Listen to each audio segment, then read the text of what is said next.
NCERT की किताब class 10 सामाजिक अध्ययन वन एवं वन जीव संसाधन, इस चैप्टर को हम पूरी डिटेल से आज पढ़ने वाले हैं। आइए हम इसका इम्पोर्टेंट पॉइंट देखते हैं। आप जानते हैं कि हम पृथ्वी ग्रह पर आते हैं। इसमें जो है बहुत सारे सूक्ष्म जीव, बैक्टीरिया जो से लेकर बटविश, हाथी या ग्लूगैल तक करोड़ों दूसरे जीवधारियों के साथ हम लोग रहते हैं। यह पूरा आवासीय स्थल जिस पर हम रहते हैं अत्यधिक जैव विविधताओं से भरा हुआ है। यहाँ पे असंख्य जीव जंतु हैं जो हमारी गिनती में संभव नहीं है। उन जीवों के साथ हमारा यहाँ आवासीय स्थल है। मानव तथा दूसरे जीवधारी एक जटिल पारिस्थितिकी तंत्र का निर्माण करते हैं जिसका हम मात्र एक हिस्सा है।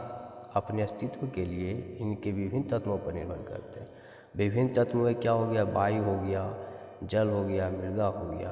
तो वायु से हम लोग क्या करते हैं? वायु से हम सांस लेते हैं, जल को हम पीते हैं और मृदा से अनाज पैदा करते हैं, जिसके बिना हम जीवित नहीं रह सकते हैं। पौधे, पशु और सूक्ष्मजीव इसका पुनः सृजन करते हैं। पौधे, पशु और सूक्ष्मजीव जो होता है इसका पुनः सृजन करता है। किसका? तो वायु हो गया, जल हो गया और मृदा का। वन पारिस्थितिकी तंत्र में महत्वपूर्ण भूमिका निभाते हैं। पारिस्थितिकी तंत्र जो है उसे महत्वपूर्ण भूमिका निभाने का काम वन करता है। ये प्राथमिक उत्पादक है जिस पर दूसरे सभी सजीव निर्भर करते हैं। प्राथमिक उत्पादक है जिसको खाकर दूसरे सभी सजीव जो है निर्भर होते हैं, रहते हैं।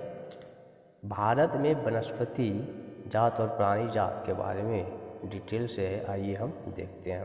कुछ ऐसे प्राणी और पौधे हैं जो हमारे क्षेत्र में ही पाए जाते हैं, कुछ खास ऐसे भी होते हैं। वास्तव में भारत जो है हमारा देश जैव विविधताओं के संदर्भ में विश्व के सबसे समृद्ध देशों में एक है। यहाँ विश्व की सारी उपजातियों की लगभग 8%, जो लगभग 16 लाख के करीब पाई जाती है। ये विविध वनस्पति और प्राणी जात जो है हमारे रोज के जीवन में गुथे हुए हैं। हम इसकी कदर नहीं कर पाते हैं, परंतु पर्यावरण के प्रति हमारी असंवेदना के कारण पिछले कुछ समय से संसाधनों पर भारी दबाव पड़ा है। भारत में वन और वन्य जीवन का संरक्षण, वन जीवन और वनों में तेजी से ह्रास के कारण इसका संरक्षण बहुत आवश्यक हो गया है। मनुष्य अपने उपयोग के लिए वन्य तथा वन जीवों का ह्रास तेजी से कर रहा है, इसलिए इसका संरक्षण करना अति आवश्यक हो गया है। संरक्षण से पारिस्थितिकी विविधता बनी रहती है तथा हमारे जीवन का संसाधन जो है जल, वायु और मृदा बने रहते हैं। यह विभिन्न जातियों में बेहतर जनन के लिए वनस्पति और पशुओं में जीन्स की विविधता को भी संरक्षित करती है। उदाहरण के तौर पर यदि हम कृषि जो करते हैं इसको हम अभी भी पारंपरिक फसलों पर निर्भर करते हैं। जलीय जैव की विविधता मोटे तौर पर मछली पालन बनाए रखने पर जो है निर्भर करता है। अच्छा, इसमें देखिए शांत घाटी में मुख्य नर्सरी से आदिवासी जो है बांस का पौधा यहाँ पे लगा रहा है और इसमें जो है छोटे छोटे जंगली उत्पाद को जो है आदिवासी महिला बेच रही है। यहाँ पे सूखे पत्ती को एकत्रित करती है और आदिवासी महिलाएं। ठीक, 1960 और 70 के दशकों के दौरान पर्यावरण संरक्षकों ने राष्ट्रीय वन्यजीव सुरक्षा कार्यक्रम की मांग की थी और इसे 1972 के अधिनियम भारतीय वन्यजीव रक्षण अधिनियम लागू किया गया, जिससे वन जीवों के आवास रक्षण का प्रावधान किया गया। सारे भारत में रक्षित जातियों की सूची भी प्रकाशित की गई। इसके तहत जो है बची हुई संकटग्रस्त जातियों के बचाव, शिकार पर प्रतिबंध और वन्यजीव आवासों का कानूनी रक्षा तथा जंगली जीवों के व्यापार पर रोक लगाया गया। इस तरह से जो है मनुष्य जो क्या करता है ना कि अपनी जो है कुछ फायदे के लिए जितना भी जो है जीव है, जंगली जीव है, उसका शिकार करता है, इस पर प्रतिबंध लगाया गया। उसका आवाज़ जो है वन जीव में, उसको ध्वस्त कर दिया जाता है, क्योंकि जब शिकार करने लगता है तो उसका जो है आवास, वन्य जीव का जो आवास है उसका ध्वस्त हो जाता है। जंगली जीवों के व्यापार उसके मीट के लिए हो गया, चमड़े के लिए हो गया, उसकी हड्डियों के लिए, इस सब के लिए जो है तस्करी किया जाता है। इस पर बहुत जोर दिया गया। 1972 में जो कानून बना है ना, 1972, उस पर जो है काफ़ी जोर दिया गया। इसके पश्चात जो है केंद्रीय सरकार और कई राज्य सरकारों ने राष्ट्रीय उद्यान और वन्यजीव विहार स्थापित किए, जिसके बारे में हम लोग पढ़ चुके हैं। केंद्रीय सरकार ने कई परियोजना की भी घोषणा की, से गंभीर खतरे में पड़े हुए कुछ विशेष वन्यजीव की रक्षण का प्रदान करना जो है सुनिश्चित किया गया। प्राणियों में बाघ, एक सींग वाला गैंडा जो असम में होता है, काश्मीरी हिरन तथा हंगुल, 3 प्रकार के मगरमच्छ, स्वच्छ जल और लवणीय जल, और घड़ियाल जो होता है, एशियाई शेर, ये सब जो है अन्य प्राणी इसमें शामिल है, जिसकी संरक्षित करना अति आवश्यक है। इसके अतिरिक्त जो है कुछ समय पहले जो है भारतीय हाथी जो है, काला हिरन, चिंकारा, हाथी गोंडवाना और हिम तेंदुआ के शिकार और व्यापार का संपूर्ण एवं आंशिक प्रतिबंध लगाकर कानूनी रक्षण दिया गया। बाघ परियोजना क्या है? वन्यजीव संरक्षण में बाघ का एक महत्वपूर्ण जंगली जानवर है। 1973 में अधिकारियों ने पाया कि देश में 20वीं सदी के आरंभ में बाघों की संख्या 55,000 था। अब यह घटकर 1800 मात्र 17। बताइए कितना घटा है।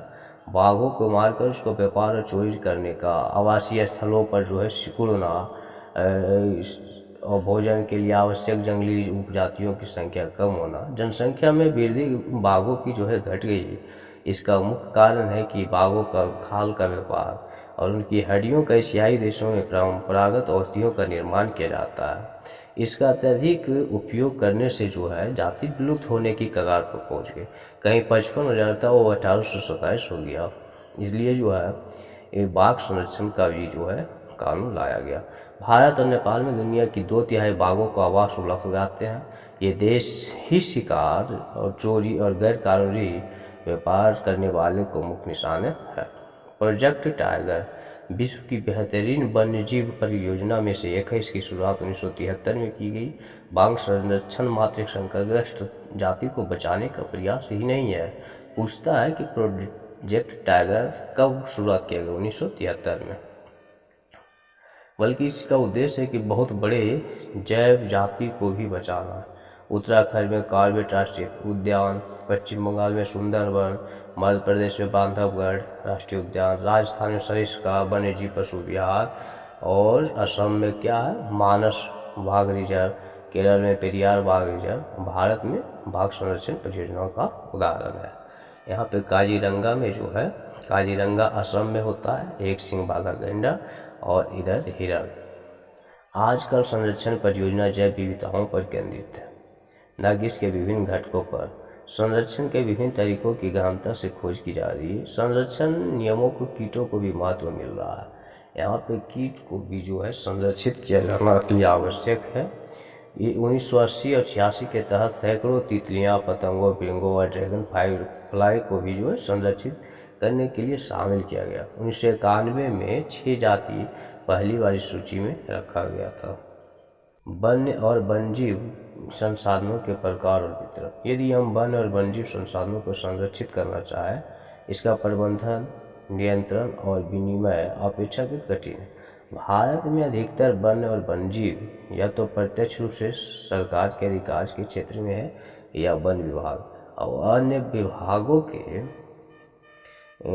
जरिए सरकार के प्रबंधन में निम्नलिखित भागों में बांटे गए। आरक्षित वन, जहाँ रिजर्व किया गया, देश में आधे से अधिक वन क्षेत्र जो आरक्षित वन घोषित किया गया।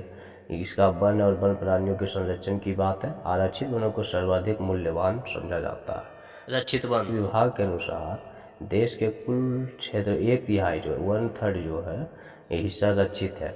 इस वनों को और अधिक नष्ट होने से बचाने के लिए इसकी सुरक्षा दी जाती है। अवर्गीकृत वन, अन्य सभी प्रकार के वनों और बंजर भूमि को सरकार, व्यक्तियों, समुदायों के स्वामित्व में होते अवर्गीकृत वन कहलाते हैं। व्यक्तियों और समुदायों के स्वामित्व, प्राइवेट जिसको कहता है। आरक्षित और रक्षित वन ऐसे स्थायी वन क्षेत्र हैं जिसका रखरखाव इमारती लकड़ी, अन्य वन पदार्थों उसके बचाव के लिए किया जाता है। मध्य प्रदेश में स्थायी वनों के अंतर्गत सर्वाधिक क्षेत्र है, जो कि प्रदेश के कुल क्षेत्रफल का 75% काफ़ी अच्छा है। मध्य प्रदेश में अतिरिक्त जम्मू और कश्मीर जो है, आंध्र प्रदेश, उत्तराखंड, केरल, तमिलनाडु, पश्चिम बंगाल और महाराष्ट्र में भी कुल वनों में एक बड़ा अनुपात आरक्षित वनों का है, जबकि बिहार, हरियाणा, पंजाब, हिमाचल प्रदेश, उड़ीसा, राजस्थान कुल वनों में रक्षित वनों का एक बड़ा अनुपात है। रक्षित वन है जो वनों को बचाने के लिए किया जाता है। पूर्वोत्तर के सभी राज्यों जैसे गुजरात में अधिकतर वन जो है क्षेत्र आवर्गीकृत वन है। आवर्गीकृत वन है जो प्राइवेट होता है। स्थानीय समुदाय के संबंध में समुदाय और वन संरक्षण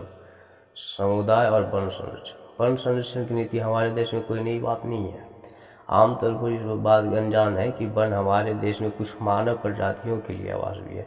भारत के कुछ क्षेत्रों में स्थायी समुदाय सरकारी अधिकारियों के साथ मिलकर अपने आवास स्थलों के संरक्षण में जुटे हैं, क्योंकि यह दीर्घकाल में इनकी आवश्यकताओं की पूर्ति करती है। बहुत सारे आदमी भी जो है, मतलब जनजाति समुदाय के लोग जो है जंगल में रहते हैं, तो उनको आवास की संरक्षण करना अति आवश्यक हो गया। राजस्थान के गांव के लोग वन्य जीव रक्षण अधिनियम के तहत वहां खनन कार्य बंद करवाने के लिए संघर्षरत है। खनन कार्य जो है बंद करवाना चाहते हैं राजस्थान के लोग। कई क्षेत्रों में तो लोग स्वयं वन्य जीव और आवासों की रक्षा कर रहे हैं, सरकार की ओर हस्तक्षेप की स्वीकार नहीं कर रहे हैं। राजस्थान के अलवर जिले में 5 गाँवों में लोगों ने 1200 हेक्टेयर वनभूमि भैरवदेव डाकव सेंचुरी घोषित कर दी गई, जिसके नियम बनाया गया। शिकार वर्जित करते हैं, बाहरी लोगों के घुसपैठ यहाँ के लिए वन्यजीव को बचाते हैं। ये सब लोग जो है, ग्रामीण लोग जो है अपने देख रेख में जो है अपने आप को जंगलों को संरक्षित करते हैं। हिमालय में जो एक आंदोलन हुआ वन्य जीव को संरक्षित करने तथा वनों को जो है संरक्षित करने के लिए, हिमालय में चिपको आंदोलन हुआ वनों की कटाई को रोकने के लिए, लेकिन ये कामयाब पूरी तरह से नहीं हुआ। स्थानीय पौधों की जातियों को प्रयोग करके सामुदायिक वनीकरण अभियान को सफल बनाया जा सकता है। संयुक्त वन प्रबंधन क्षारित वनों के बचाव के कार्य करता है। सफल संरक्षण से प्राप्त इमारती लकड़ी लाभ में भी अधिक भागीदार होते हैं। भारत में पर्यावरण के विनाश और पुनर्निर्माण की क्रियाशीलता से सीख मिलती है कि स्थायी समुदायों को हर जगह प्राकृतिक संसाधन प्रबंधन शामिल करना चाहिए।